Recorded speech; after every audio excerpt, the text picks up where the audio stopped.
Throughout the season, or yeah, I mean, I think a lot of that comes to the off season. You know, I believe that I could talk for hours on this, but I believe that I believe that toughness is a skill. You know, I believe it's a muscle. I don't believe it's something you're innately born with. I don't believe that. You know, I believe it's a skill, and so I think there's a great book by Steve Magnus called "Do Hard Things," and I think that great coaches and great organizations, you know, just kind of scaffold and just give guys hard things to do that they're capable of doing.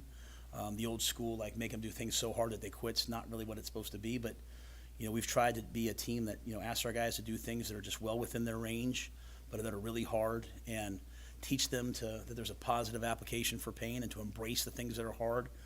And then eventually that mindset starts to flip. The modern day, like, you know, protect your kids from going through hard things it's not good in my opinion. So, but it's not this caveman approach of, you know, just cuss the guys out and beat them up. It's about keeping everything within their proximal range of, like, hey, you can do this.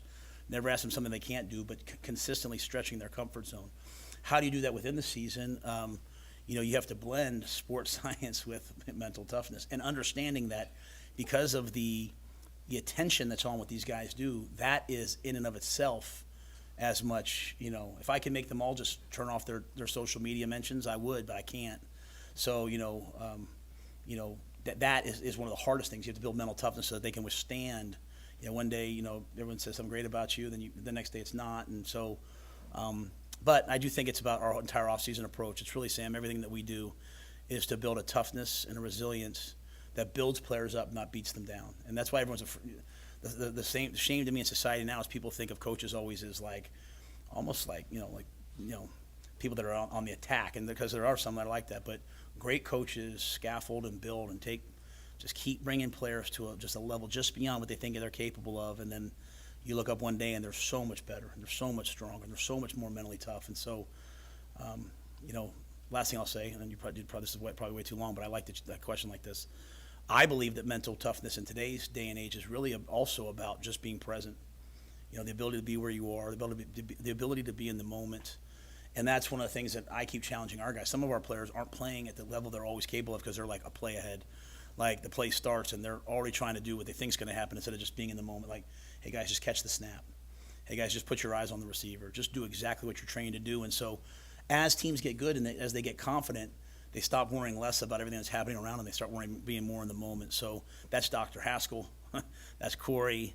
That's the coaches. And that's also the players, the commitment they make to their mental health and mental strength, competitive mindset.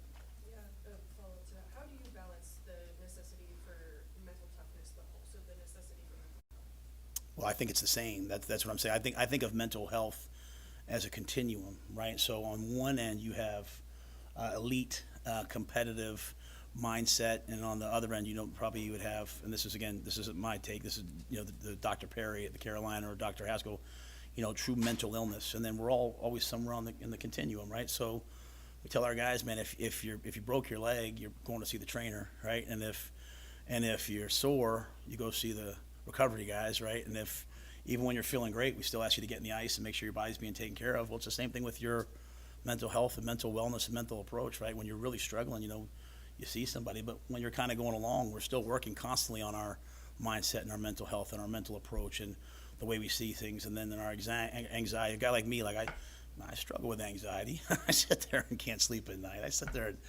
man, what's going to happen? And that's just football. Imagine my kids, imagine my son, you know, I mean, I just try to talk openly with our guys about, man, I struggle with worried about what's next and trying to be in the moment. So whether it's taking 2 days a week and doing mindfulness with the players to make sure we're building that skill of being present, or if it's having these resources, I think all of that is one continuum as well as health. And so if these things over here are struggling, it's really hard to deal with this. And then we want to have an organization where we know what's going on with the players. You know, it's really hard to be present. It's really hard to be mentally tough when, you know, your mom's sick at home, when, you know, someone in your family just, you know, had something happen to you. So we don't want to be an organization that's football only. And so we try to have a welcoming presence where guys know that within our building they can be psychologically safe. They can talk about the things that they have going on. They have resources. They have people that care about them. So I think that's our job. I think the football is the fun part. The real job is making sure these guys' lives are okay and And again, in today's day and age, it's not just it's their mental health, it's the decisions they make. And so we're constantly working on that. Mental toughness is not beating players down. That's what people think. It's not that. It's building them. You don't build muscle by not lifting. You know what I mean? You don't build muscle by saying, hey, you're strong. You build muscle by lifting.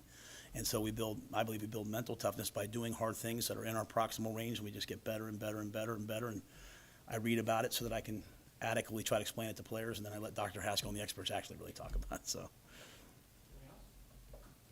thanks, guys. Good to see you.